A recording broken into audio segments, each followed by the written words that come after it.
And we are ready for the show, guys. Okay, we're live now. Took a little while to start, but I'm here for the daily show. Welcome to the show, everybody. This is the fan Q&A session. The main question today's show is my thoughts on the new T20 South African League. I'll be answering your questions today, so that's all that it's about. So please get involved with the live chat as best as possible. That's going to be driving the show today, and it will also determine how long the show will be as well. So please get involved in the live chat. Let's get into today's show. It's the daily show, of course. I'm also going to do a little reaction with Andrich Nokia's press conference video. It is on the live on the channel as well. But I'll go through it as well with you guys, watch it with you, and have my reaction. I haven't watched it yet, so I think it would be awesome to give you guys some sort of reaction on my thoughts on his comments, etc., and watch it with you guys. So we'll do that after all of these after this intro, of course. So before we get going, before we get started, please click subscribe to the channel. Also download the latest issue of Cricket Fanatics magazine monthly. Every issue is 100% free, straight to your inbox every month. Link is on the screen as well as in the description. Become a Patreon today. We are getting Patreons very quickly, guys. We need 7 more till 20, and then we'll open up the more benefits, etc. For you guys. So please get involved with the Patreon account. Smash the like button, please. Also go to clickfanaticsmag.com for all updates, and also subscribe. Click that notification bell. It's very important that you do so, because that's how you get notified for our daily videos or any videos that we upload. So please do that too. Without further ado, let's get straight into today's fan Q&A session. Excited to hear what you guys have to ask me. Let's get straight into it.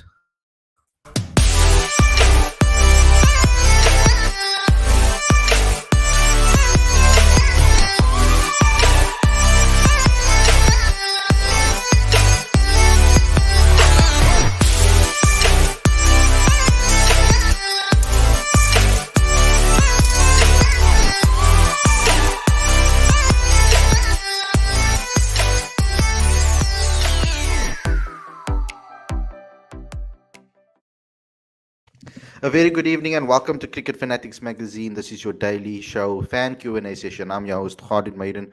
This is the show where we talk about all the major talking points in South African cricket, but we also answer all of your questions. So I'm going to get started with this particular show by giving you guys a little bit of a reaction to first Andrich Nokia's press conference. That is the first thing that we're going to be doing. It's very cold in Cape Town, guys, so I'm wearing like triple layers at the moment. Top underneath my hoodie as well as the jacket.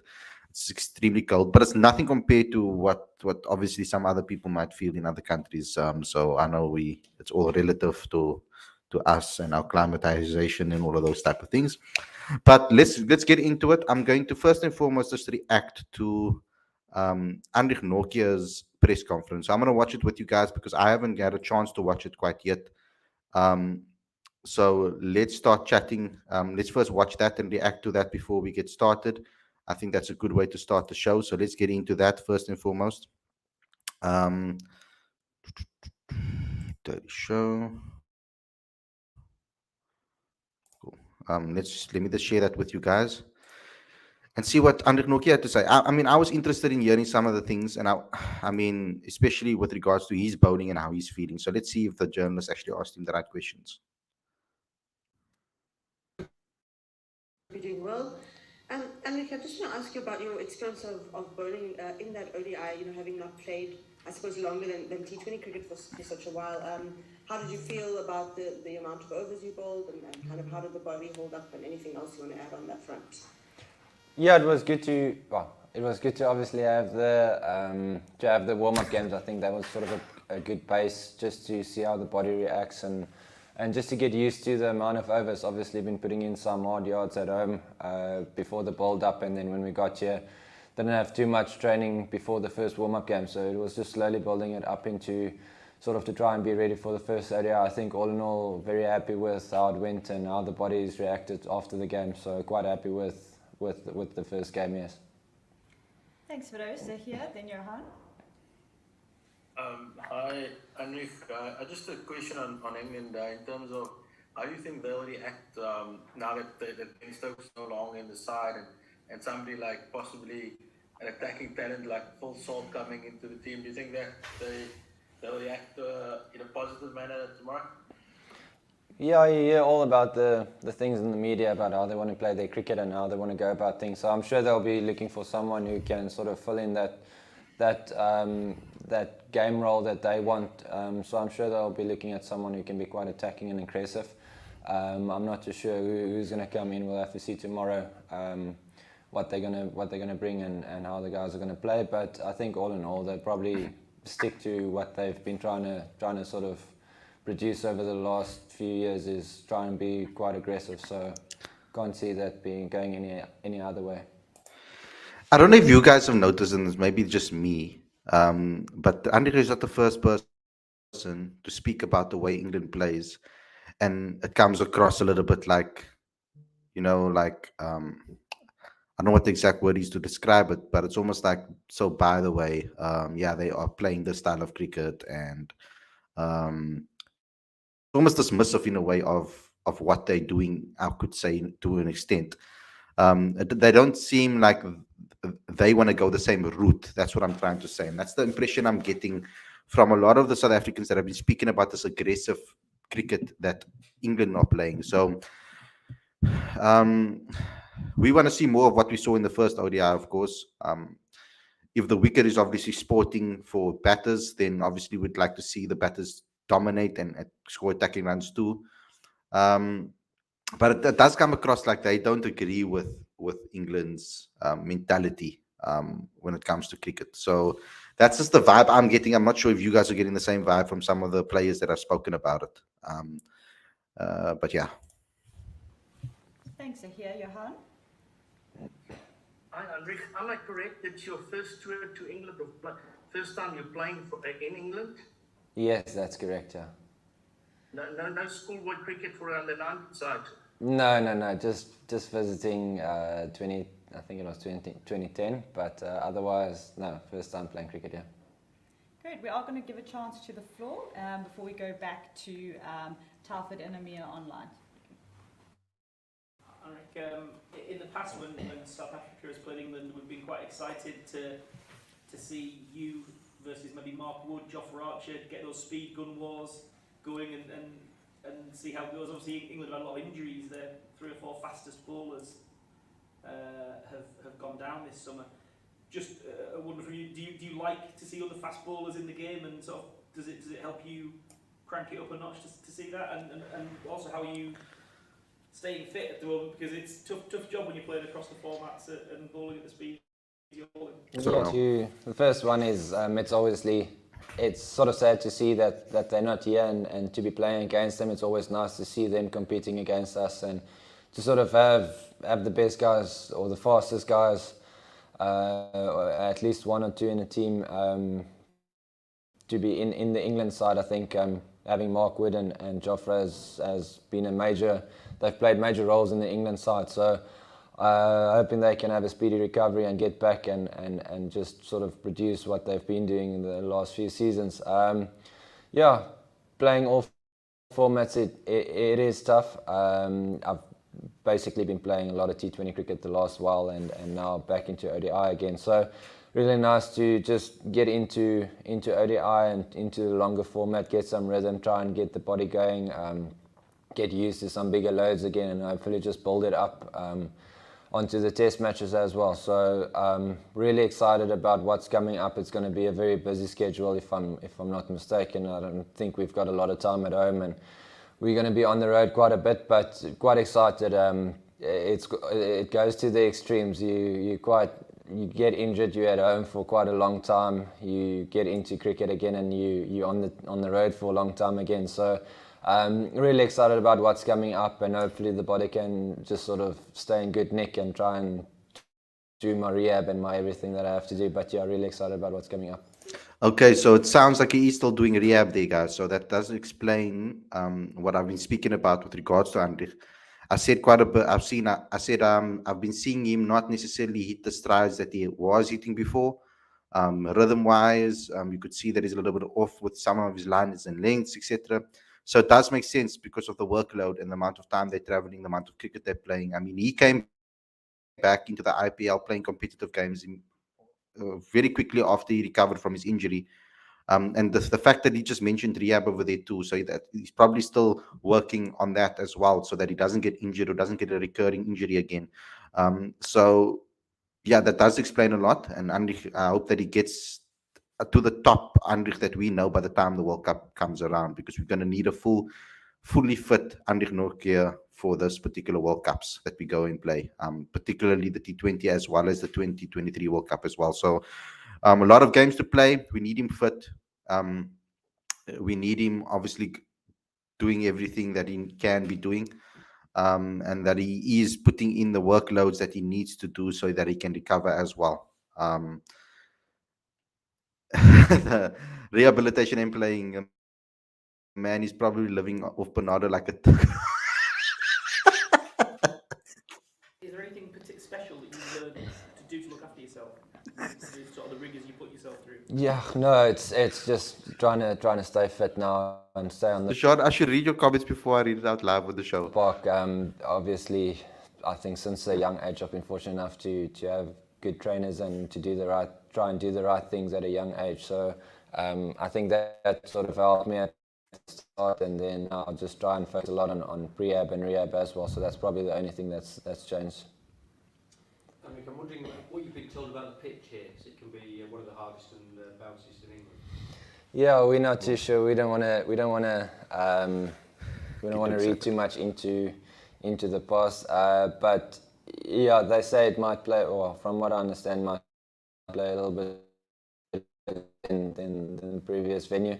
Hopefully we could maybe a little bit more bounce. It was quite tough hitting your toes to ball bounces, but hopefully there's a little bit more in it, and I think it would help to make it a good wicket as well for batters and bowlers. So yeah, I think assessing it as soon as possible, if we do bowl first as well, that's going to be quite crucial, and just see how it goes and how it plays out. If as you said, you do expect England to keep attacking, is it important for you guys as much as possible to meet fire with fire in that sense? Yeah, well, for us, it's about doing what we do well. We're not really too bothered about how England goes about their thing. That's their own sort of strategy and how they want to play. For us, it's about on the day. If it's a green wicket, then things might change. We'll try and adapt as quick as possible. Going guns blazing all the time might be tough. So we just try and adapt. If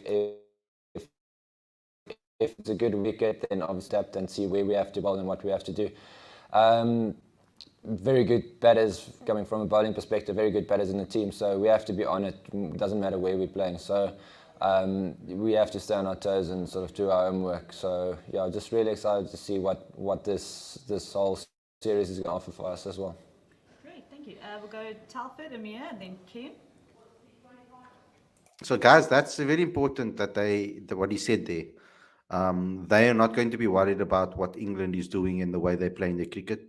They're going to be adapting according to what the conditions are telling them, and what the pitch is dictating on how they should adapt, and they're going to adapt to the conditions accordingly. So we could see games where South Africa come out gunzo, and then we could get particular games where we could see South Africa play a little bit more conservative and maybe within themselves. So I think we're going to see a balance of styles. And I think that's what they mean by smart, and that's what my interpretation, at least, of what they were saying when they spoke about smart. At least that's what I think that they were saying. So we might not get fully what we want, but sometimes we might get what we want in certain matches. How's it going? I'm just interested in the narrative that's developing here. Basically, exciting England versus boring South Africa. But if boring beats, and people say the same thing about the Springboks.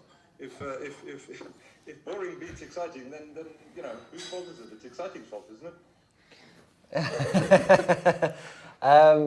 Like I said, now it's about on the day. If it's a flat wicket, playing attacking cricket as a batter, that's going to be probably the biggest priority. If it's a green wicket, then probably try and be a little bit more boring, I suppose, and try and, as a bowler, try and hit your top off a little bit longer than maybe on a different wicket where you might have to go Yorkers and bounces and all of that. So it's just about on the day adapting, and I don't think we can be classified as a team who's just attacking or just defensive. I think we try and be smart on the day and just sort of play accordingly. Thanks, Telford. Amir, then Ken. Thank you. Good afternoon, guys. Good afternoon, Andre. As mentioned earlier, this is your first time traveling to England or touring England. Just talk to us about how much you knew about conditions coming here, and was there any change to your bowling, just to try and get the best out of conditions, if I can put it like that? Yeah. First, you see a lot you obviously see a lot on TV, and you sort of get an idea of what to expect. But it just being here and playing against the team, it's obviously the England team as well. They do play a bit different, maybe to other teams. So for me, it's just about hitting my line and length. That might be different to Lungi and to anyone else. So I'm just trying to stick to my strengths, try and focus on that. Yes, I did try and do one or two things at home. Obviously, just trying to get more rhythm and getting used to the bowling action again, especially bowling 10 overs in a game. That takes a little bit more than 2 overs up front and then maybe 2 overs of change-ups and Yorkers. So just trying to get used to the rhythm and used to the bowling action. Getting the front arm is quite an important thing for me. Once I get that, I think then my control is a little bit better. So yes, I've been working a little bit on control, but all in all, just on the day, and just trying to hit my personal lens rather than what the media or what the statistics might say. Perfect. Because that's actually what I said. Maybe that's why I'm saying perfect, because it's obviously matching with what I had to say.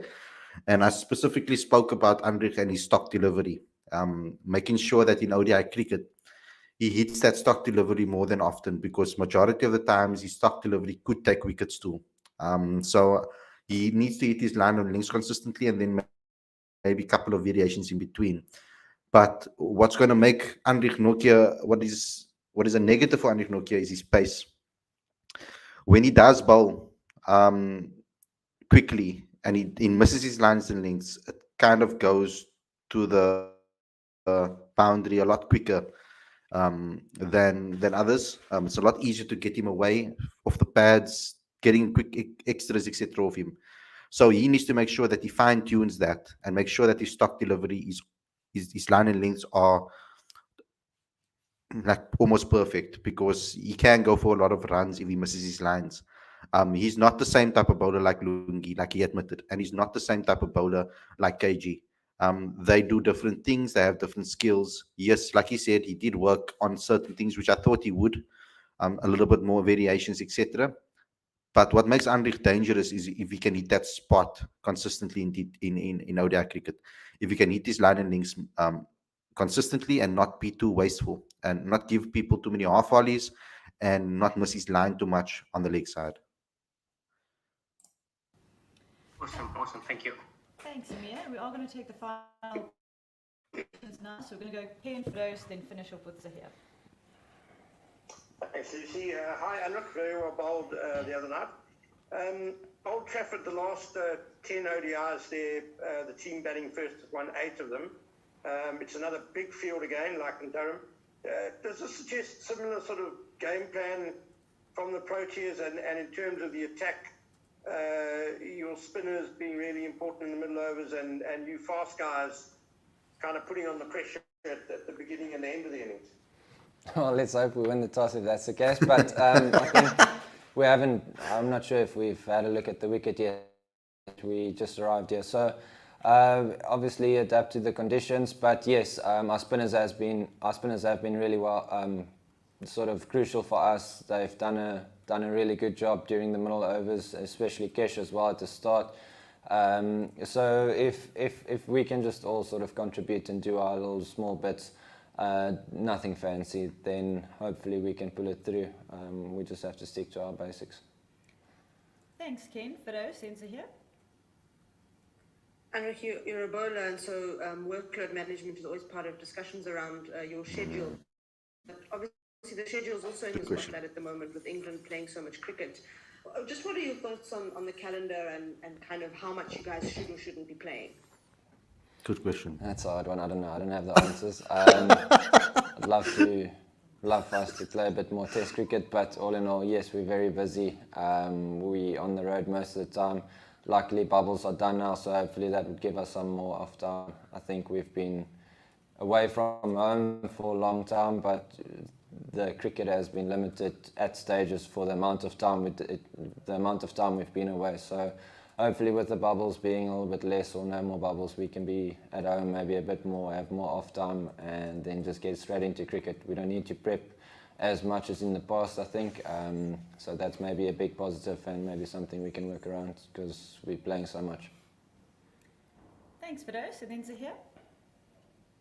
Andre, you guys went 2-0 in India and you didn't close it out immediately. Have you taken any lessons from that in terms of closing out the series and just something on Andile being ruled out of the series?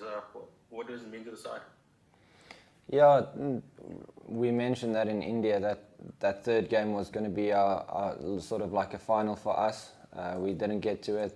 The next one was going to be like a final to us, and we didn't pull through. So definitely some learnings from that. I have to be honest. Obviously, the team you're playing against is going to come hard. They've got nothing to lose. They want to also draw the series. So yeah, we've only won one game now, but we definitely every time we get close to that, we want to try and pull through. So we are aware of that, and we do want to go for the win and for the kill. We don't want to drag it out even longer. Missing Andile, obviously, he's done a hell of a job for us so far. Was the second warm-up game, batted really well as well, and then the bowling is quite important for us. So missing him is unfortunate. Hopefully he'll be fit and ready again quite soon. Yeah. So Andile has a concussion, guys, so he was ruled out of the series. We did put a story out on cricketfanaticsmag.com about that. So you guys can go check the story over there. It's not really much in it. It's just explaining the situation, basically.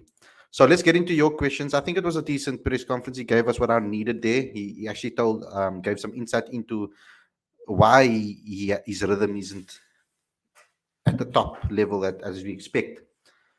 But let's get into it right now. I just want to get into some of your questions now. I'm going to go to the top, guys. So let's hold on quickly while I'm answering these ones. Could we see Aditya come to SA for the T20 League next year? I'm going to try to speak to him about it and ask him, actually, guys, if he's interested in coming down for that, because it would be epic if he could. Lorenzo saying it's hella cold. Hey, I'm busy playing, discussing tomorrow's game with my brother, proudly South African. Now, that is proudly South African, playing in the week. When Graham's saved the India tour, everybody was relieved just because of the money CSA would generate from India visiting. Strange that some people are not questioning the mini IPL. That the same people are not questioning the mini IPL. Playing in the middle of the week, rich man things. Nortje doesn't rate England's. Lorenzo saying, nah, man, it's just a family thing. We always braai on a Thursday and also before big cricket and rugby games. These are big game tomorrow. Khalid, can you interview Cody Yusuf? I'll get in touch with him and I'll try to interview him. Obviously, when it's a little bit calmer now with all South African cricket happening, of course, it's difficult to fit it in. But I'll try to get hold of him. Khalid, the protest doesn't feel like England will pull off the attacking game against our bowlers. I rate that. They're basically backing their skills against the England batting lineup. And that's what Rassi said too. Let them try that against our bowlers, that attacking approach. But it also gives some insight because he said it twice. They're not really worried about the way England play, and they're not going to follow that way. They're going to decide on the day, of course, how they're going to approach the game. Heading into it, that could be a little bit of a concern because that means that in their practice sessions and leading up to matches for preparation, they're going to have to prepare for more than one aspect of conditions and different types of game plans and making sure that they cover all their bases. They have to cover a lot more than what England would probably, because England will just have a mentality and they'll try to fine tune it as best as possible. And probably focus on how they can get an attacking game plan, even out of a wicket that is not maybe conducive for attacking cricket. So it does give South Africa a little bit more work, but it could give us you could say it could give us the edge against most teams if we can perfect that smart, adaptable cricket. I really do think that it can give us the edge. Khalid, who would win the second ODI between SA and England? I really hope it's South Africa. We have the momentum currently, so I would say South Africa. Nortje might not start in the test, then at least for the first test. Rehabilitation and playing. Okay, I've read that one out already. Anna is definitely not 100%, but he will definitely be at his best soon.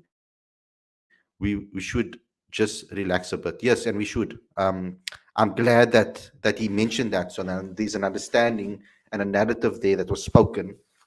For me personally, I understand now why I've seen what I've seen with him, because he's given a clear, and that's all I want really from our cricketers, is just to give us a clear understanding of why things are the way they are, or why things are looking a little bit off, and those type of things. So it's good to see. Lauren saying, Khalid, please interview Rassi. Would love to know his cricketing mind and how he goes about his game. He just seems to be chilled and calm about his batting. That should be some great insight. I will try to do so. Going to be very difficult to do it right now during this series, because it's game after game, practice game after game. There's not a lot of downtime for the players necessarily. So maybe before the test series, I could try to get him on the show. Let me see if I can organize that and try to organize that.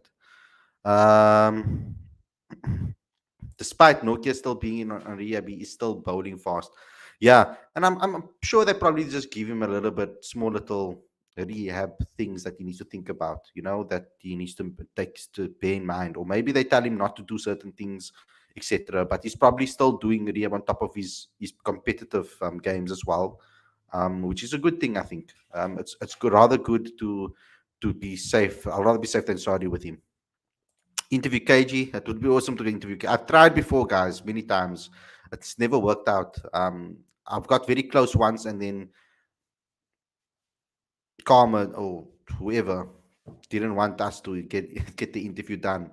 Um, a lot of things happened, and training was shifted, and things with us, things that broke that we needed to cover, and then I had to cancel and retry again, and we couldn't meet schedule, so I'll have to reset and try again, guys, with KG. We almost got it the last time. It's very difficult to get an interview with KG, but we always got it right the last time. I'll try again in the near future. Fully fit Nokia is very dangerous and and high quality, and one of the best bowlers in the world, and I agree. 80% chance of rain predicted for Old Trafford tomorrow. Hopefully, we will get a full game in. I want to continue my support for visiting side playing at Old Trafford. Vinny. Funny one, Arsenal fans. With Rasi mentality wise, is streets ahead of every single player in SA. That's his biggest asset. Talent will only get you so far, and Quinton de Kock should take note of that. Good, a little bit of shots fired to Quinton de Kock. South Africa needs a Rasi kind of strong mentality players. Yes, you see, that mentality needs to, I hope it's contagious within this team. There are quite a few people that think that have Rasi's mentality, strong mentality in the domestic scene that I've seen. One of those players is Bjorn Fortuin, that hasn't really been getting much sight. Whenever the pressure's on, the man steps up, no matter whether it's for his domestic team, for the Proteas, for Paul Rocks, wherever he's played, he always gives 100%. He has an exceptional winning mentality. And that's the reason why I want to try and push him in. It's similarly to Calvarena, and why I was so obsessed with getting Calvarena into the team, because he has a similar type of mentality of, um, especially when the pressure's on. He kind of has techniques and methods to try and relieve the pressure off himself, and to allow him to play his natural game even when the pressure's on. So those type of things are important. That I think is more important sometimes than talent. In fact, is that mentality. Bit worried on Quinton de Kock form. Anyway, if he get his form back in the World Cup, don't know how much he would be able to perform. You see, Quinton de Kock is an interesting one, because you never know when it's going to happen. It's not like there's any signs that are leading up to it. I mean, Aiden Markran's been flirting with us for a very long time in ODI cricket. We were waiting for him to come and do what he did in the first ODI. Hopefully, he can continue that. Rassi van der Dussen showed signs of his form way before. He kept on scoring runs consistently in domestic cricket, above 600 consistently every season in the different format in the first class arena, and similarly in the white ball arenas, he was hitting the way above average scores consistently every time he played domestic cricket. So I'm hoping that um, with Quinton de Kock, you don't see the same thing. Quinton de Kock scores his runs in clumps. And like I've said before, if you look at his batting list, you will see that exactly that. You will see him score a couple of centuries around each other, like in a cluster, and then go blank for a for a while, and then score again, and then go blank for a while. So I'm hoping for more consistency from Quinton de Kock at the top of the order. Currently, he's not our weakest link, but currently within the on form, he is the most out of form batter in the top six currently for us. So if anybody in that setup um, has a question mark above their name, you could say a semi question mark. I'll call it a transparent question mark. It would be Quinton de Kock. But with Quinton de Kock's talent, tomorrow he can turn it on, score a massive 100, and it's all forgotten again for most people, for most fans. Khalid, I saw Mpo and Tim Lay say on their podcast that Temba Bavuma should come in for Janaman. Do you agree that notion? Because I definitely don't. I don't agree with that Temba Bavuma should just come in for anybody. And at the moment, I think he needs to work for his spot back at the moment if everybody's in form and continues their form. If players start to fall out of form and lose their form, then we can start talking about who Temba Bavuma can replace. But I'm not very comfortable to talk about who we should replace right now, because for me it will just be and giving a random reason just for giving an option just for the sake of giving an option. So at the moment, I don't feel comfortable internally, mentally, to in my heart as well, to be able to give a good answer to this, because currently everybody is in form and they deserve to their spot in this 11. Wesley Marshall has a very strong mentality and aggressive player, which SA needs, and I agree. He is a future of South. He is a future player that could play for South Africa. If he doesn't if he doesn't pick the England option down the line, But I do believe that he has the right mentality.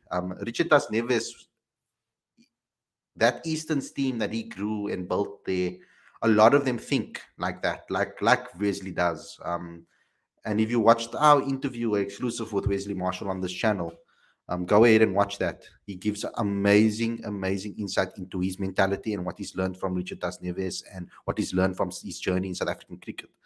So please go and look at that. Type Wesley Marshall Cricket Fanatics magazine. It should pop up on YouTube. Go watch that interview, guys. It will give you some amazing interview insight. Majority of the interviews that we've done, go and watch it, because it will give you insight regardless of whether it's an old interview or a new one. It will still give you insight. I try to do my interviews in a way that it's still relatable years from now, months from now, years from now.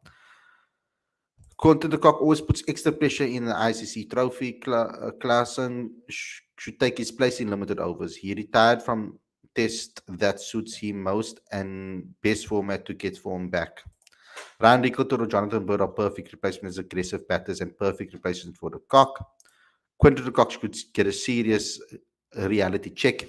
I think they need to put that fear back into Quinton de Kock. Like I said, I don't think you should give him that undroppable status, even though I know he's a talented batter. I don't think anybody in any team should feel like they are undroppable, because as soon as that happens, you become complacent.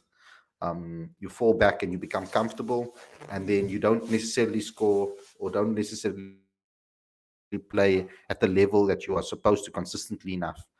So I think that they need to put that fear back into Quinton, because I think currently Quinton is almost becoming bigger than Cricket South Africa or the Cricket or the Proteas team, where he can start making decisions, whatever decisions he wants. I get that feel that he can just decide to do what he wants and when he wants to do it. I sometimes get that vibe from him. Maybe I'm wrong, because obviously I need to get to know him. I can't really judge him as a person or player within that setup if I haven't been in that setup enough with him. Just from my experience so far, seeing him in certain camps, etc., it does seem that people just let him be and let him do his own thing. And I do think that they need to strike some of that fear back. But it's very difficult to do that when players are wealthy and playing unwanted in every single league in the world, and they have a fallback plan. It's very difficult to control those type of players, because they can just pull out and say, you know what, I can go play for money and for myself. Very, very easily. That's what's happening in cricket, which I think is that aspect of the game is kind of killing the game. Khalid, would it be Cardinal Ikson if the Proteas play only one black African player, Lungi, in the lineup tomorrow? It's highly likely that that could happen, though. With Andile out, KG not in the one-day squad, I hope that they don't go and throw Kayo Zondo into the mix now just because of this. It's not right for the player, personally, because he will know as an experienced player the reason why he's playing. And I don't think that's a nice feeling to have. And also on top of it, I don't think that we should alter this batting lineup right now. I think this is the best top six that we have currently. Um, and I don't think we should mess around with it. So it will be interesting to see what happens tomorrow, to be honest, because they're not going to meet the requirements regardless. Whatever they do, there's no way they can. All of our black players are not available, unfortunately. Um, or at least our black African players are not available. Let's get some more comments in over here. Khalid, with Andile not available, we are one player short of color short. Can't swap him with Pretorius. Who would you replace him with? Well, currently we are black African players short, not just a player of color short, unfortunately. So the only person that's available is Zondo to come in. But me personally, I don't think that would be the right decision to do. Right now, I think we shouldn't alter with the top six, unfortunately. But Zondo might come in to replace Andile, and then I don't know what's going to happen. If they're going to drop another batter or what they're going to do. Because we need that extra bowler. Zondo doesn't offer anything with the ball, so it's going to cause a little bit of an issue if that's going to be the criteria. Until out of the series, who comes in? How's the team dynamic going to look like target-wise? Dwayne and Janssen in at what cost? Zondo replacing one of the batters in the first game. Yeah, that doesn't sound too. Yeah, I don't like the sound of that, to be honest with you. Zondo should replace Pechelquayo, Marco or Dwayne should replace Pechelquayo, otherwise whole balance would be disturbed. Zondo should not replace Pechelquayo, Marco or Dwayne should. For the sake of the balance, you're right, Dwayne should come in. To be very honest, Khalid, because of the conversations like this, Temba should replace Yanoman. Temba gets so much hate. If it really ever happened, then Temba will be under really pressure. And that's my problem because Temba doesn't write the narratives. People write the narratives. And they create these conflicts between Temba and other players ultimately because of the whole quota and everything. So that's why I've asked us as a fan, because we control the narrative as well. We control how people react to it. So if he does, Temba comes into the team and that ends up happening, we shouldn't be going at Temba about that. We should be going at Boucher or at the selectors for that, not at Temba, because it's not his fault. That's what I'm trying to say when he gets selected. So yeah, I mean, he is the captain of the team as well, so I would expect him to also make a strong decision on what is best for the team. And what he thinks is best for the team. If he thinks being in the side is best for the team, then by all means put him back in the side if that's what's best for South African cricket, because that's all I want to see is what's best. But from my opinion and what I'm seeing currently, let's see what happens. Tomorrow will be a very important game. If it rains out, then the third ODI will be a very important game to try and understand whether we have the right top six in place like we want to see. Do you think it's unfair that two provinces, Gauteng and Western Cape, are getting two teams each, while provinces such as Free State and Northwest don't have a team in the next year's T20 league? It's also about money, guys. We also have to think about the amount of money that the franchises have. Also think about the areas that they live in. How much tourist attraction is there? And also how much money the unions have. So it is a little bit unfair, and I think eventually it will probably even out a little bit more. And those provinces with the divisions in the leagues as well, Division 1, Division 2, that's also going to change things as well, I feel, from a power perspective with regards to provinces. So I'm hoping that down the line it would be awesome to see Northwest and other provinces like as well in all of those places get a franchise for this T20 league. Hopefully it opens up to more provinces and we can spread it out a lot more. But right now, I think they went with the biggest franchises in the division, in the country, and that's who they've gone with. It was like that for MSL, it was like that for Global T20 League, and now it's again like that for the new T20 League. So there is some thinking behind that. I think it's got a lot to do with how much money also that the provinces have as well. And the venues as well with regards to the stadiums and everything. Do they have floodlights in place, because majority of some games will be played at night? Do they have good enough lighting for those? Are the pitches good enough? Do they have groundsmen that can keep the pitches um, at the top level and a competitive level, etc.? So all of those things need to be thought about. Um, Also, broadcast facilities for the broadcasters to come and tape to record the games, etc. How is that going? All of those things need to be taken into consideration, and I'm sure provinces would have applied, and they would have selected based on who's the best candidates.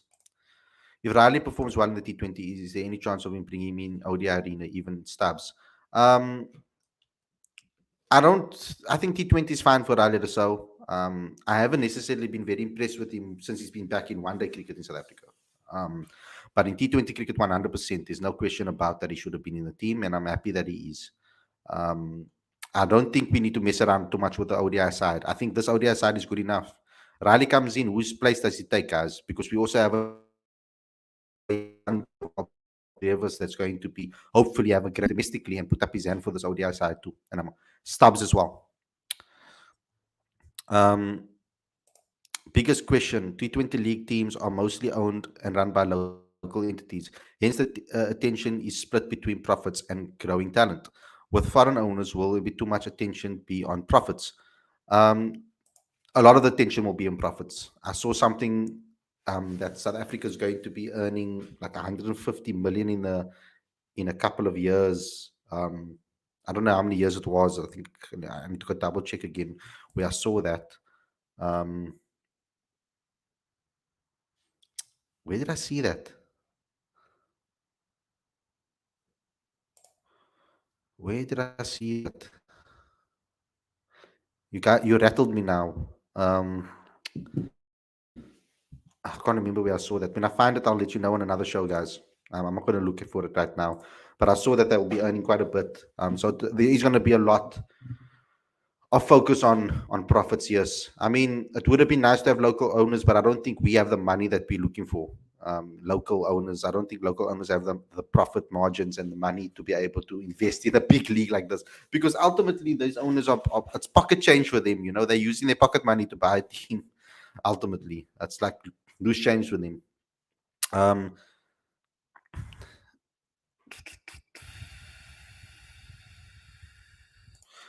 Siraj Pro, but transformation targets won't allow Marco or Dwayne to replace Andile. They should have called someone up for Andile actually, but it's not enough time. It wouldn't have been enough time to get him visas and get him checked and all of those type of things. So, unfortunately, we never thought about that. I think we do need to think about that in the future, maybe about making sure that there are players on standby that can come up when there are injuries, especially to players of color.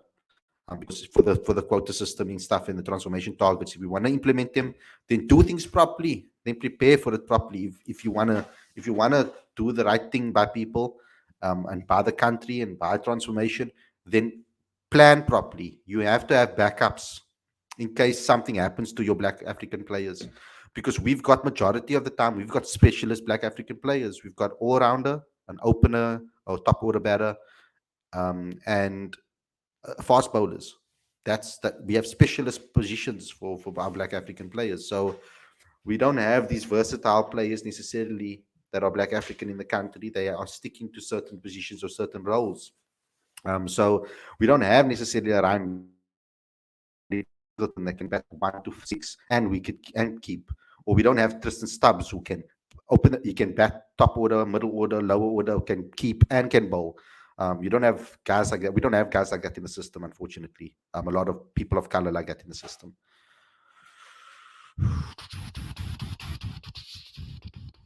Um, Guys, I don't understand why all questions on the cock is number 6 in the rankings.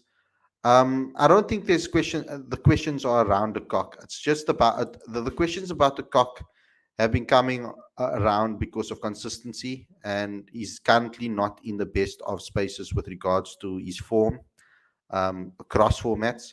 And I think that's what is concerning people. And with regard with the big shadow and the big cloud that is hanging over us all with regards to Temba Bavuma when he's available as a captain, it's going to cause a lot of problems. Um, Khalid, who replaces Andile realistically? It's a tough question because I don't know if they have gotten a clearance from CSA not to have transformation targets because logically it should be Dwayne Pretorius. It's just like for like replacement almost. Um, but if transformation targets is in place, then I can only see Kaya Zondo coming in. But I don't see a straight swap until Kaya. Someone else has to go too. There has to be two changes that is made. I don't think only one. Unfortunately, that's the case that we're sitting with. Um, so to get the balance right, Hashid says they need two black Africans to play every game. With Andile injured, they would bring in Zondo or Williams in Zondo more likely as Williams shortens the batting. It would be Zondo Dwayne for Klaassen. That's most likely what they will do. And to the hate of many, I don't think it's fair that they drop Klaassen because he's been in exceptional form. Unfortunately, that's unfortunate. Tomorrow it will be breaking news that KG replaces Andile. KG is there, so that's quite obvious. Good, maybe not. Let's calm down, guys. Let's give him time. Two more games. Yeah, no, we must give Kwani time to get into it. There's no doubt about that. But if he's not finding form heading into the World Cup, then what are we going to do? There's going to be a big question mark over him if if he doesn't get any runs from now till World Cup. It's almost like the Lazal Lee situation on our hands in that regard because Lazal wasn't hitting for me into the World Cup and she had a terrible T20 World Cup. So yeah. Jordan, thanks a lot for the becoming a patron as well. I need to give a shout out to you. Thanks a lot for becoming a patron today. I saw it. Don't worry. You will also have access to the WhatsApp group if you become a patron. I've got a hunch that Classroom would be made the scapegoat tomorrow with Zondo coming in and Pretorius comes in for Adela. I have a feeling like that as well, Rashid. I don't know why, and I don't think it's fair, but I have a feeling that that's what they're going to do. Um, why does it matter so much? Two games playing only one native African player because it's about consistency and it's about sticking to what they believe in. They can't just suddenly want to go back on it unless there's crazy circumstances that don't allow you to field players of color. Um, Hardly BCCI will consider releasing some Indian players to the CSA League. Will be decided in the AG. Really? Wow! I never saw that. Where's Aditya with my India news? That's incredible. If that happens, that can be groundbreaking. That will be insane. Actually, that happens. Ooh, Virat Kohli. That's I want Virat here. Oh no, and I want everybody. I want Sky. I want Virat Kohli. I want Rohit. All of them. All of those guys must come play here. That would be bloody amazing if they allow that. That will be revolutionary. Actually, not gonna even read it out. You're 100% correct, guys. You need to go watch a game in Paul. Whenever you have an opportunity, please go. The vibe is insane. How long do you think the tournament will run? I think it will run from the end of February, the end of January till the end of February, about a month, I think. If I'm thinking about it logistically and everything, and how the MSL ran with 6 teams, that will most likely be the case. they never gave the exact dates of when it would start. It just said January, and then they said February, January and February. So I don't know the exact dates. I'm sorry. Paul Franschhoek, Stellenbosch are one of the richest towns in SA. Expensive wines, cheese, chocolate, etc. And that's why so many tourists flock to these parts. So it is a no-brainer. Paul has a team. It is a no. Well, it's a no-brainer. Paul has a team. Paul has won the all of our T20 tournaments in the last 3 years. So like it's only they won the MSL, they won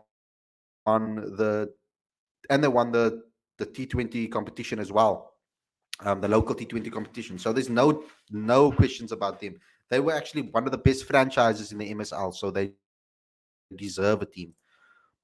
Bloom is dull. I'm sorry, maybe not rugby wise, but they never sell cricket tickets. It's a shame. Beautiful ground. It is a shame. They mostly rugby crazy. After the fifth year, I think Khalid will break even for the first 4 years. Profits from the fifth year onwards. 6 teams home and away, 12 group games, and then a semi-final and the final 14 games max. 3 4 weeks long tournament. Yeah, so I think the end of it will be like the end of January into February, towards the end of February. I think that will probably be the tournament. Yeah, Pakistani players definitely, but I just hope, like earlier on it was said, I hope that they bring India players in and they pass that, because that would be epic for the tour. It will be the first time it's happened everywhere, so I'll be happy about that. Why don't you take players as net bowlers for practice and giving them exposure on the scene? Same, bro. I don't know why they don't. When we have local games, they do. They probably do have English bowlers probably bowling to the Proteas, perhaps. Normally, they take the net bowlers from the current province or area or place that they are at. That's how it normally happens. So probably they'll have English bowlers bowling to them in the nets, perhaps. They might be able to play Lazard Williams. Unfortunately, he's not Black African. Um, so you won't count as the two Black Africans that you need to have in a team when it comes to transformation. How will Klaasen take the news is the biggest question. He will definitely know the reason why he wasn't played, and it's isn't that well, his play is that even healthy, Khalid. You see, I think that Klaasen, being a former captain and being at the Titans as well, which who struggle to to grow their own Black African talent, to be honest, he will understand it fully. I think he will understand. He'll be professional about it and understand that that's the situation. Um, I don't think Klaasen will be upset. Of course, he will be upset. Um, I won't put it past him to be, and I would understand if he is, but I think he'll be professional about it.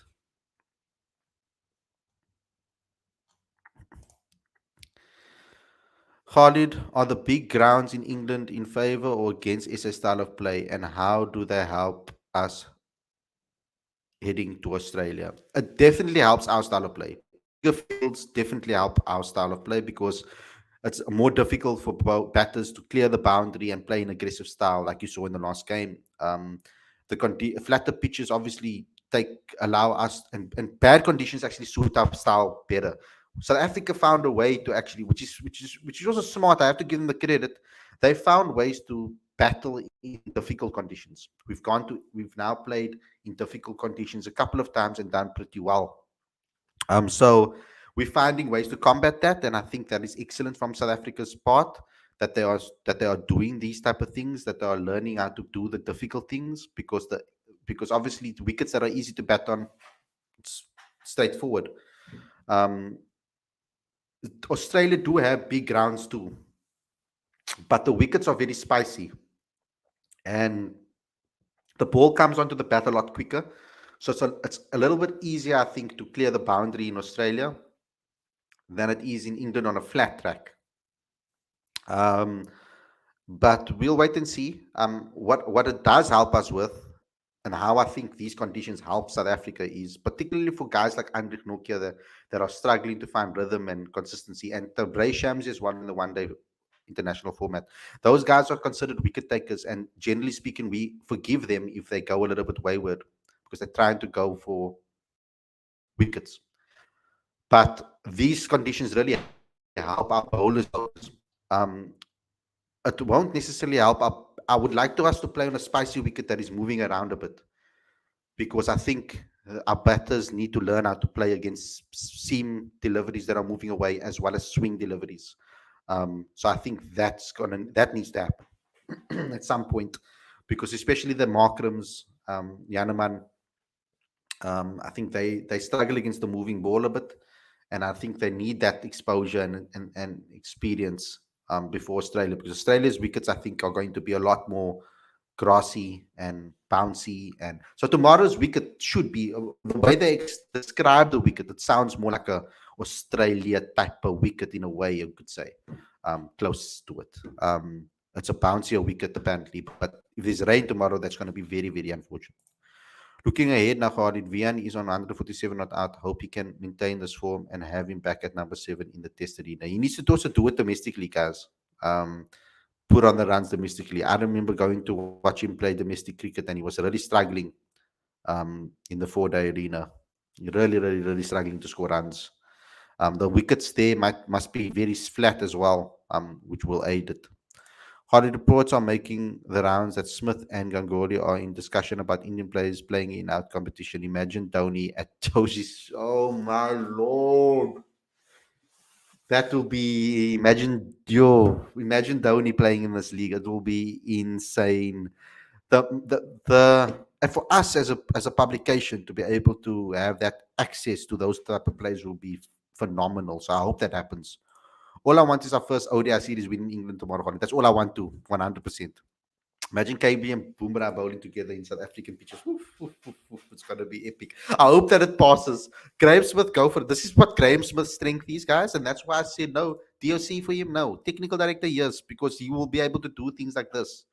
And currently, he has the relationships, he has the thought processes, the mentality of understanding what is needed for a good competition, etc. He's been a commentator at how many IPLs? He's played in the IPL, so he understands it, and he can sell South Africa, I think, to anybody. Graham Smith, I'm pretty sure. Um, why it's in South Africa doesn't pursue football. I've got a theory for this, but it's just a theory and opinion. The top schools in South Africa, all the top schools, your Onderbosch boys, your Wynberg boys, your Bishops, your Dale, your Grey, your Affis, all of these top schools that are considered top sporting schools, never played football at their schools for many, many years. I think now it's recently, over the last 5 to 10 years, that people have been bringing in football as a sport. But the rugby and cricket have been the main sport for years. So because those schools are majority white, they were obviously forced to play winter sport and a summer sport, and majority of them have either picked hockey or rugby. Soccer wasn't on offer at schools. So I think that's why a lot of our white people players don't play soccer or football, is because at the top elite level, at school level, our top schools don't offer football. And I think that is the reason, to be honest. You have to otherwise play for a club and then make it that way, which is a lot harder. Oops, Werner, my feeling, where are you, Werner? Why aren't you here? My feeling is that if some Indian players are allowed in our league, which is still unlikely, it might be the players that don't get much game time in the IPL and past IPL net bowlers potentially. I hope not. I hope we can get our top players, our Kumars. I hope we can get, like, for example, Cody and Bumrah, and yes, of course, you want your youngsters too. I hope you get up Kishans and all of those too, because Kishan will be excellent. I would love to see Kishan. Imagine Kishan opening the batting with Yanaman, or Kishan opening the batting with yeah, that will be excellent to be able to see that type of stuff. To bat for those type of batters batting together. Shaw as well coming in, opening up the batting with one of our with Daniel Smith. Oh, it will be awesome to see. Smith will probably earn 10 million hands in 1 month. Well deserved though. Khalid, are you following the World Athletics Championship? No, I'm not at the moment. I'm not. I see, Ikram, you love a lot of different sports. But guys, thanks a lot for tuning in. Hope you guys enjoyed this episode. Don't forget to smash the like button, comment, share, subscribe, and click that notification bell for all future videos. Don't forget to download the latest issue of Cricket Fanatics Magazine monthly. Every issue is 100% free, straight to your inbox every single month. Breaking news, guys, about the woman. I just got the news now is that Marazan Cup and Tumi Sukukune have been ruled out of the England T20I series. Um, the against England, which began today with Sukukuna, which is starting now actually. I think maybe Vern is busy with that. I don't know. Having sustained a recurrent right groin injury while Cup returns home for family reasons. Okay, so both are missing the game. No talk about anybody coming in for them. So yeah, that's just a quick update on that for you guys. Download the latest issue of Cricket Fanatics Magazine monthly. Every issue is 100% free, straight to your inbox every single month. Link is on the screen as well as in the description. Also, become a patron today. That's how you help us promote South African cricket. And also, you can have help us grow South African cricket and help us promote South African cricket. So please go ahead and become a patron today. Go to cricketfanaticsmag.com for all updates. We will have reports of the game tomorrow and keep you updated on the game on all social media platforms to let you know what's happening in the game. Cricket Fanatics Magazine is the place to be if you want to know about South African cricket.